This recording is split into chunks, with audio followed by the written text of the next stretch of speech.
All right, welcome to News 6 Extra. I am Christopher Heath. It is Wednesday, September the 24th. The week is just moving on. There's a hair on my microphone, probably one of mine. My hair is significantly longer than Matt Austin's hair. This is his desk that we use for this fantastic broadcast. Kath Lee, we've made it to Wednesday. We did. The week is coming along. It is. I can look outside and see it is beautiful out there. Very nice. We're stuck in here. Tom has no idea he's behind you with his Hawaiian shirt on. So. Oh, yep, he is right there. Right there. It's a working newsroom, you know. It is a working newsroom when you could show up with a Hawaiian shirt and just casually stroll through. So hey, we got quite a bit going on today. Obviously, we have breaking news. We have a press conference that'll start here in about a half hour concerning the death out at Epic Universe. And we're going to wrap all of this up with costume trends for Halloween.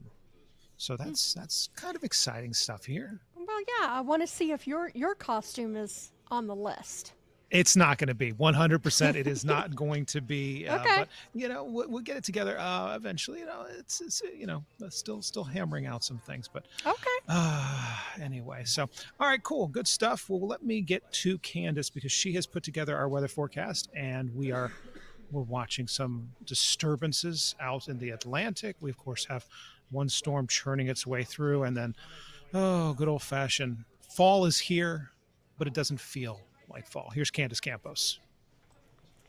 The summer-like weather continues for the next several days. Throughout Wednesday, Thursday, and Friday, rain chances will be back up to about a 40 to 60%. But as rain chances increase, so will our temperatures. Highs will be back into those low 90s, but feeling like a 100 to about 103 degrees at times over the next several days.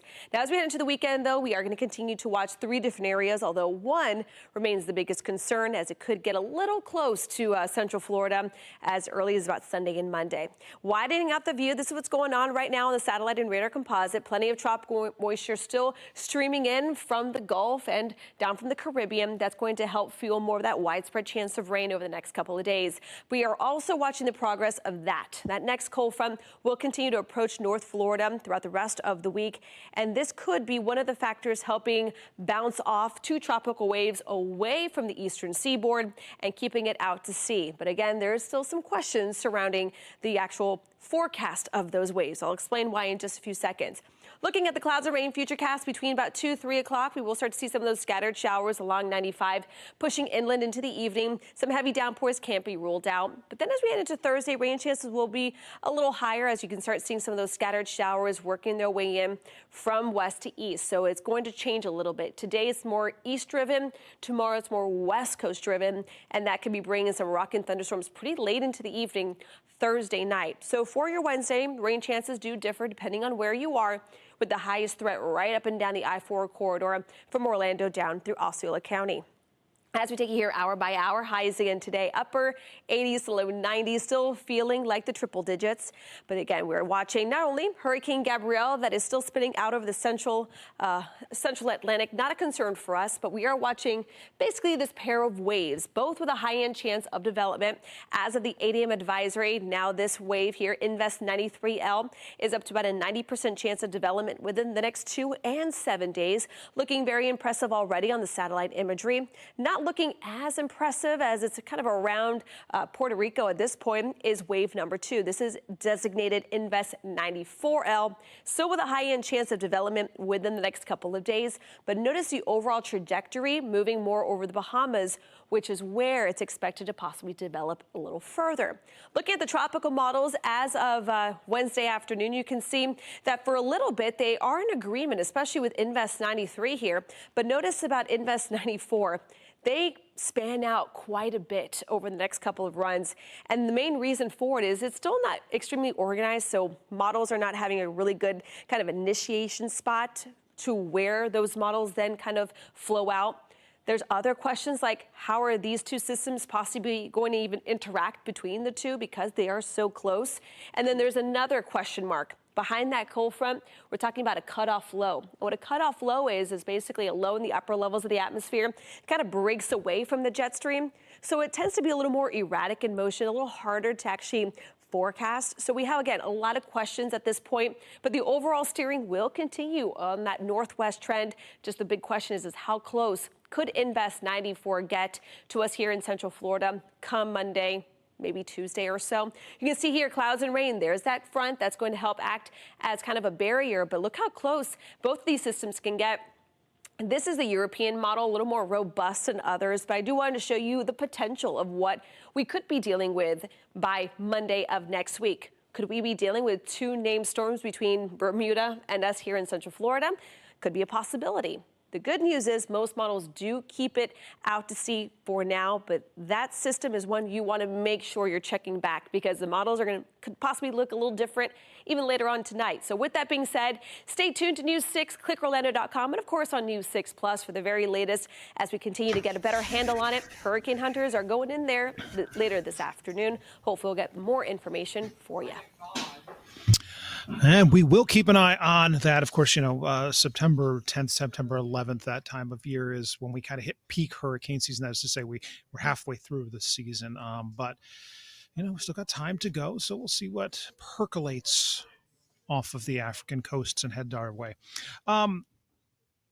Another day, another time for us covering another shooting. This time it happened in Texas, Dallas, Texas, an area I actually know pretty well, having grown up there. I actually know right where this is at off of the interstate there.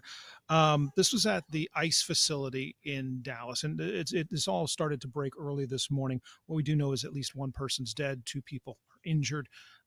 And they're still trying to get to the bottom of exactly how this all happened, motive, and everything else. And as Bradley Blackburn reports, there's still a lot of questions that need answering.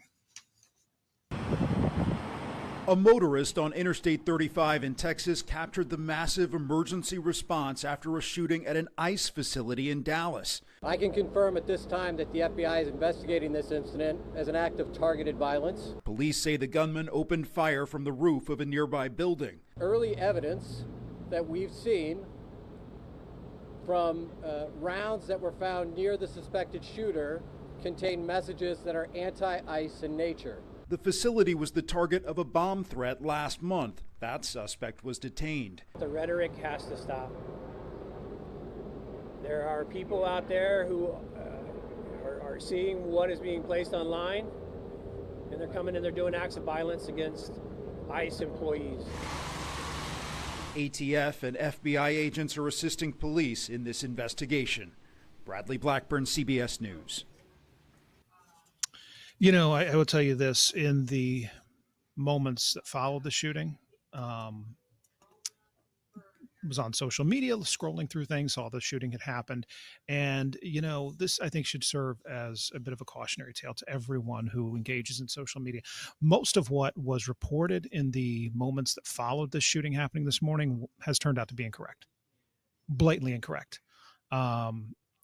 Anytime we have breaking news, anytime you have an incident that happens that is developing in real time, just understand that the first few things you're going to see on social media especially are going to be incorrect. People either lying to you because they don't know what they're talking about, or lying to you because they're trying to push some sort of an agenda and they don't care about the facts. Half of them probably are also bots that don't actually exist. Anyway, social media. Alrighty, well, from one shooting to another. Down in Osceola County, late yesterday, we had a road rage incident in front of a hospital, and 2 people were shot. And of course, as we speak right now, the suspect is still on the run. News 6's Angie Casada explains. We know both men who were shot had to be hospitalized. One of them was injured so bad that they had to be airlifted to Osceola Regional. And even though this all ended up right at the front doors of another hospital, this is how it unfolded. Osceola County deputies say it started around 4 o'clock yesterday afternoon when 2 drivers cut each other off on Cypress Parkway. Both cars stopped, and detectives say the suspect got out yelling and threatening to shoot. The victims drove away, turning onto Marigold Avenue, but that's what investigators say the suspect opened fire. A bullet grazing the driver's head. The other passenger was shot in the head and had to be airlifted. Whoever did this, though, kept on going, and the sheriff's office saying these types of violent encounters are becoming too common. This could have been so much worse, and we see this happen over and over again.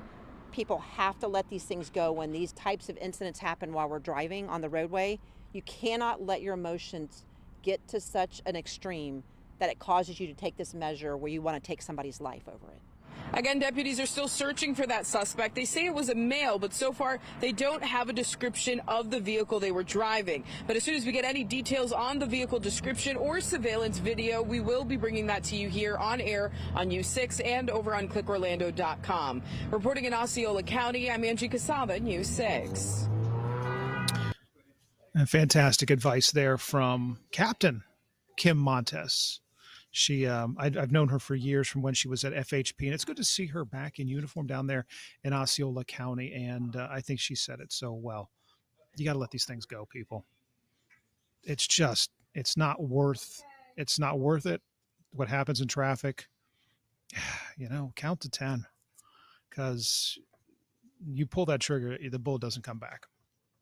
And you take somebody's life, it's your life also now going to be changed forever as well. So quite an A block. All right. We'll be right back.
Welcome back to News 6 Extra. I am Christopher Heath. Mike DeForest, one of our investigative reporters here at News 6.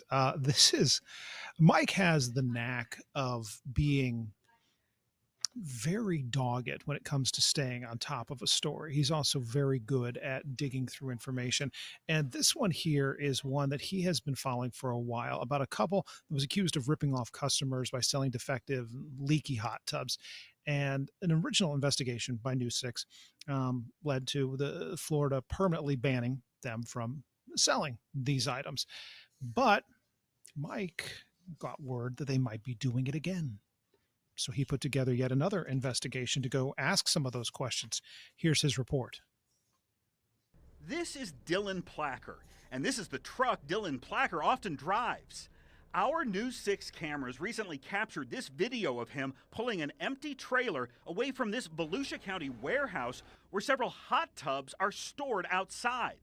When Placker returned hours later, there was something on the trailer. It was another hot tub. We do not know why Placker brought the hot tub here, and we don't know why his wife, Chelsea, joined him. What we do know is the couple is banned from selling hot tubs like this one in the state of Florida. I'm angry. 3 years ago, I began hearing from customers who say the Plackers sold them defective and leaky hot tubs on Facebook Marketplace. Following my News 6 investigation, Florida's Attorney General sued the Plackers for deceptive and unfair trade practices. The couple later settled that lawsuit and are now banned from working with or for any person or business that offers, sells, repairs, refurbishes, cleans, warrants, constructs, or otherwise provides any hot tub or spa. That's why our video of the Plackers repeatedly visiting this warehouse is raising new questions. Last month, someone using the name Sabrina Thompson sold this hot tub on Facebook Marketplace. Surveillance video shows it being delivered to the buyer's home on the same trailer we saw the Plackers using. Hi, Mr. Placker. Before getting abruptly disconnected, the Plackers denied ever visiting this warehouse, telling me, quote, "We are no longer in business." I've asked Florida's Attorney General if the Plackers' activity at this warehouse here may violate the settlement agreement that the couple signed. I have not yet received a response. Mike DeForest, News 6. And you can count on Mike to definitely follow up on that story. All right, Kathleen, I've told you the story of my wife ordering accidentally 6 refrigerators from Amazon. Yes. Yes. It's a dangerous thing. Dangerous. Well, I know. I'm just glad you were able to return some of those, right? All but one? Yes. Well, she wanted one. So right. We kept one. I don't know how she picked which one of the 6 she wanted to keep, but yes, the other 5 went back. Listen, a bottle of red wine late at night. Sometimes, you let your fingers do the walking on the old cell phone, and the next thing you know, boom. Yeah. You ordered 6. Yeah. 6 refrigerators, or a knife shaped like a dragon shows up, and you're like, where? I don't remember. I don't remember ordering this. Seems like something I would have ordered. I think it was, I heard an interview years ago, and it was, I think, with the artist Marilyn Manson, and he was talking about one of the things he likes to do is he'll order stuff, and then he completely forgets about it, and then the boxes show up, and he's like, it's like Christmas every morning. You're out there, and you're like, what'd I order this time? Right. Oh wow, a magnet for fishing. Cool. He has the money to do that, but that seems like that would be an adventure, to say the least. Right. If you have the money and the time to do that, that would be. It's like, oh, it's like a gift for me. For me, from me, I think. Yeah. Have you ever opened an Amazon box and, honest to God, thought to yourself, I don't know what I ordered. What is this? No, I'm pretty good about keeping track of the things that I order, and then just checking nonstop to when they're going to be delivered. So no, I haven't had that, but I do have to make a lot of returns because I tend to not read the description fully. Yeah. We've had some of that. We've also had some where my wife or my sister-in-law will order something and they won't check the address, and it'll get delivered to, we've had stuff show up at her house and we're like, where is it? It says it's been delivered, and we call and it's like, oh, it's in Washington, D.C. That's not good, and vice versa. So Amazon is, again, we didn't have these problems. We actually had to go buy stuff in person. Well, that is true. Now you just, yeah. So I bring this up because Alex Cook got to go check out the new Amazon facility in Volusia County. The reason Amazon, Kathleen, to do what it does is it has all these hubs everywhere, and that's why you can get, your ceramic salt and pepper shakers that look like, chihuahuas or whatever you feel like you need in the moment in 24 hours, is because they've got these everywhere to get you everything overnight. Anyway, all right, here's Alex Cook's report from the Amazon facility in Daytona Beach. I'm in Daytona Beach at Amazon's brand new Robotics Fulfillment Center.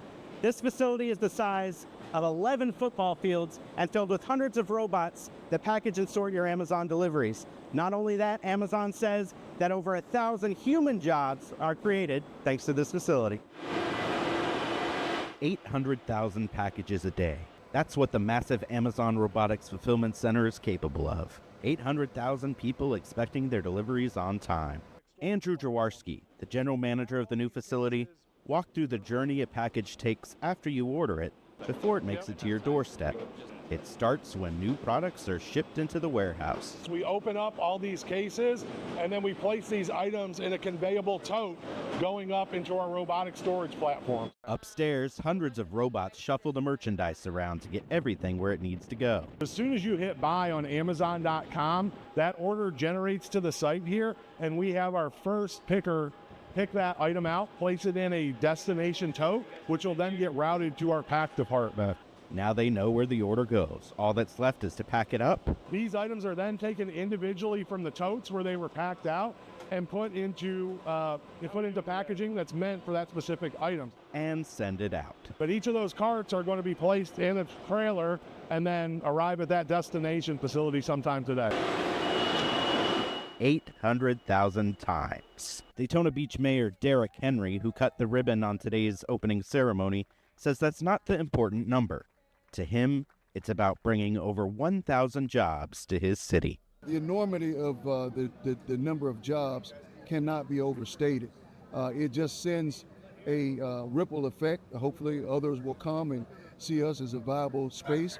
In Daytona Beach, Alex Cook, News 6. There you have it, Kathleen. That is how you get your Amazon packages. Robots coming to take our jobs, but no, it's cool to see the efficiency of it. And I mean, when you're on scale like that, you just have to, like, everything has got to be down to the microsecond of like how quickly you're getting it from this tote to that tote to this bin to in the box to on the truck. Oh yeah, I have after seeing that, a better appreciation for what all goes into it to get my orders in, to me in 24 hours. That's a lot of work, but like you said, the robots are doing most of it, but still, that's a lot. It's a lot of work, and I mean, you also look at too, because we have gotten so used to it. You remember when packages used to be to your house in 2 to 3 weeks, and we were like, that sounds about right. Now It's like 24 hours. What is this? The medieval times? I could make it faster than that. Well, it's like with Amazon Prime, if you have to wait 2 to 3 days for your package, you're like, what? You can't do this overnight? So and then I still find myself, like, if I'm looking to buy something at like Lowe's or Best Buy or something, and I'm like, pick up at the store. Right. But I'm old school enough that I still like going and putting my hands on it. But then again, there are certain things that just conveniences of life that Amazon, Walmart, all of them are just so good at. So, you ever do the Temu? You done the Temu? Is that a thing? I have not done Temu. No. Yeah, I don't hear good things, but I've never done it, so it could be fantastic. What do I know? Yeah. What I do know is we have Spirit Halloween talking about its trends for Halloween 2025. It says here, green is the new black, a lot of Wicked themed. There it is. Yeah. The characters' names are? Glinda and Amalfa, I believe. Okay, I'll take your word for it. Glenda the Good Witch. She's yes. a good witch. Okay. And then, superheroes. Of course, Marvel is always a big one there. You have Black Widow, Captain America, and Spider-Man's been working out. He's beefy. Look at him. I mean, he's not your friendly, neighborhood spider. He's been hitting the gym. That's some serious protein powder, busting your lats. That's a little more like Spider-Man right there. Spider-Man, I think the other one is from Spider-Man Into the Spider-Verse. And then, of course, there is Squid Games. Squid Games. Did not get into this one. My family did not. I'm aware that it exists. Oh, and then we have, that is the, what's his face? That's the Terrifier, the clown. And then you have Baby Yoda, or I guess regular Yoda. Oh, SpongeBob SquarePants. Wow. All right. Yep. Top Halloween costumes this year. It's the usual kind of stuff. Superheroes, whatever the hot movies are. There was a couple years back where every girl aged, like, let's say 5 to 7 was one of the 2 princesses from Frozen. Right. Just every single one. Right. Anna every, and Elsa. Yep. Every single one. So what I like to do at the house, we sit out on the driveway and hand out the candy, and I'll have like a music system out there, and it's hooked up to my cell phone. I'm usually playing spooky stuff and other things. And anytime I'd spot one of these little princesses coming, I'd put it on Frozen's Let It Go. Oh. And they'll look, and their little faces would light up like, and if they had the dad or the mom with them, though, their faces were like, We have to hear that again. I've heard this song ad nauseum. Thank you, sir, Right. for playing this. I play that. One of my favorites is to play the theme song from the movie Halloween, that little piano. And it's weird to play that because you can tell the people who are familiar with the song and those that aren't. Those that are, like, they hear it and they're like, oh, okay, this is creepy. This is creepy. And those are like, what's that? What are you playing? So that's my kind of thing. Now, do you hand out the full-size candy bars? In this economy? Come on. No. All right. I do. Okay, so I do go and buy the candy that I would want if I were trick-or-treating. I go buy like the Reese's Cups, the Snickers. I throw a couple Heath bars in there because, yes, of course I do that. But I'm buying the chocolate candy that I like. I'll, and I put in some of like the gummy things that other people like. I'm not such a big fan of, but I'll put those in there. I try and have like really good candy. And then I have a second bowl of kind of crappier candy, so to speak, the Smarties, the Dum Dums, those kinds of things. And I kind of reserve those when I see the group of teenagers coming that are way too old for trick-or-treating. They're getting candy. Everyone gets candy, but they're not getting the Reese's Cups and the Snickers. You're getting this. They're not getting the top shelf stuff now. Although, caveat, if they are in costume. If you're in costume, I don't care how old you are, I'm going to get you candy. It's the teenagers who show up not in costume with like a pillowcase and they're like, I'll get some candy, dude. I'm like, get some Smarties and get off my property. Right. Okay. About you? What about you? What's the candy situation over there? I'll be. This is going to probably not surprise you. I'll be totally honest with you. I typically shut the lights off and don't hand out candy. But maybe this year you could change my mind. I'll hand out something that I like, maybe. Well, it can't be something that you like too much, because then you get to Halloween, you're like, that bowl of candy is just down to one piece, and I can't hand that out. It's like, now it's down to none. Right. This is why we don't keep Reese's Cups in the house, is because my wife goes through them by the metric ton. She loves Reese's Cups. So I can't buy them for Halloween, because by the time we get to Halloween, there won't be Reese's Cups. They won't be there. Yeah. Just really trashing my wife in this whole show. We opened up with like, my wife doesn't know how to order on Amazon and eats nothing but Reese's Cups. Oh my goodness, that is true. Poor thing. I hope she's not watching. Well, she works during the day, so unless I show this to her tonight, she may not see it. All right.